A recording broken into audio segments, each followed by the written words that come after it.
nezinu īsti, ko teikt. Slikta diena šodien priekš manis. Pēdējais 4. brauciens, varbūt ne ļoti labs starts, bet pēc tam Endijs Skots brauca pa priekšu lēnītēm, sēdzās, neļāva man viņu apdzīt, es biju stipri ātrāks, vajadzēja sist viņu.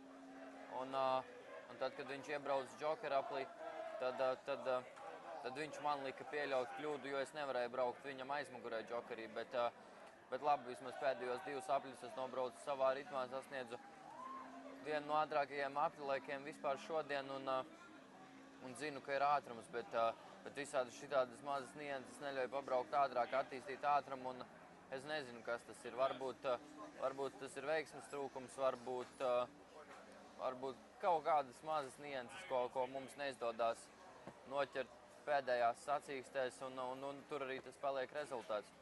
Bet labi, ir pēdējā rinda 10. pēc 4 braucieniem, pēdējā rinda uz pusfinālu, viss vēl ir priekšā jācīnās.